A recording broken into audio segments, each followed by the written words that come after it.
Happy Valentine's Day or Happy Hearts Day. At sa mga pusong pinalaya, Happy Independence Day po. Charot, ayan. So, may nagbigay na ba ng flowers sa'yo? Kung wala pa, ganun talaga. Hindi talaga lahat mabibigyan, areng. May nagbigay na ba sa'yo ng chocolates? Kung wala pa, ganun talaga. Ikaw na lang ang bumili para sa sarili mo. Dahil kaya mo naman bumili, diba? Arot.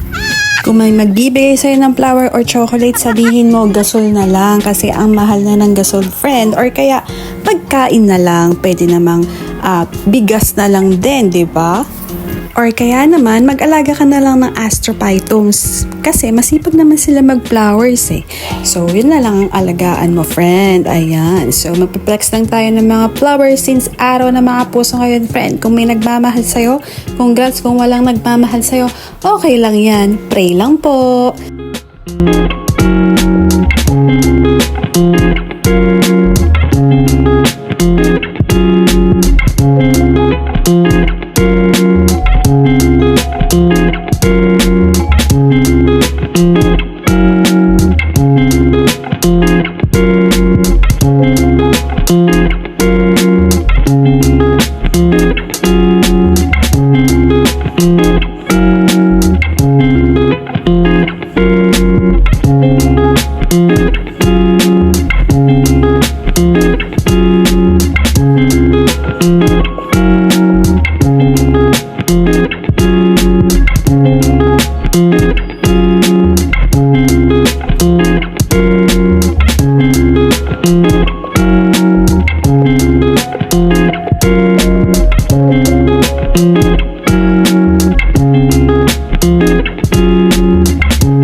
Beautiful and welcome back at Everything Nice at Mitch Succulent Love. And for today's vlog is another blooming seria because nag-flower na po itong ating super kabuto na B-type astro. As you see, V-type po iyan. Ayan.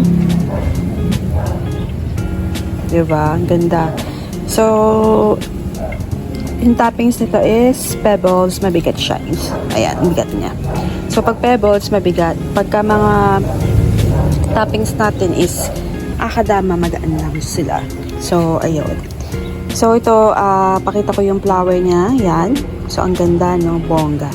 Ang laki ng flower niya, actually. So, para siyang para siyang Shinshowa type. Ay, hindi. Hindi Shinshowa. Yung isa, nakalimutan ko na. So, ganun siya. Yung Shinshowa kasi iba yung flower niya. Parang yun nandun sa may sa may nag-bloom natin na astro. Yung pakita ko na lang dyan yung picture. Ayan. So, blooming na talaga ngayon. As you see naman, sa garden natin, puro mga flowers na. Kasi, ngayon palang lumalamig din kasi talaga. 'Di ba? Ngayon palang dumaraan dito yung hanging amihan. So today is February 8. And look on those propagations.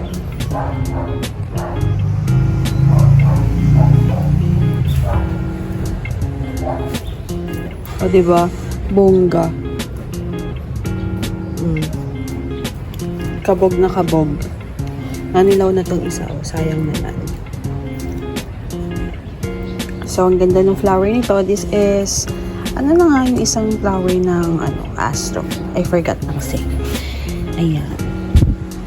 So, this is V-type, kabog. Na-pollinate ko na to dito. So, nag-flower na siya. Kasi happy.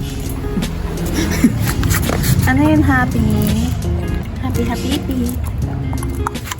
Oh, tumayo pa siya. Oh, talaga naman. Halika dito. Ayan. So, ang ganda niya. Ang ganda ng flower niya. So, na-pollinate ko. Pollinate ko na siya dyan. So, ngayon ko lang nakita yung flower nito. Ganda. Maamoy-amoy ka pa dyan. Yan. So, natuwa ako sa flower nito kasi alam ko meron pa akong ganitong astro. Super white. Hindi V-type yun eh. Basta, nandyan lang yun. So, ganda ng flower niya. Ayan.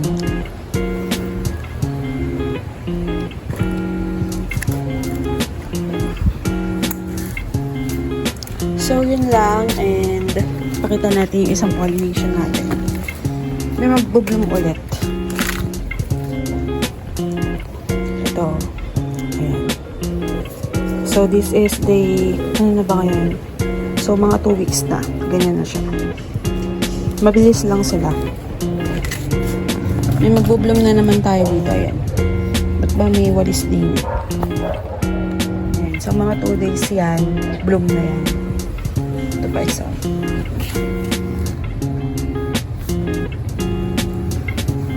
Ayan. So, dati parang sabi ko, kung gusto nyo mag-bloom yung inyong mga astro, mga December or November, iripat nyo na, gupitin nyo na yung kanilang ugat para mas mag-bloom sila tsaka mas lumaki sila agad. Pero, pansin ko naman, kung gagamitan mo din ng tamang pag-aalaga at tsaka taniman mo ng fertilizer na maganda, mag-bloom talaga sila.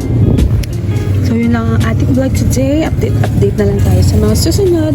Thank you for watching at everything nice at Mitch Succulent Love. This is your nurse, Pentita saying, God bless po at lagi mag-ingat.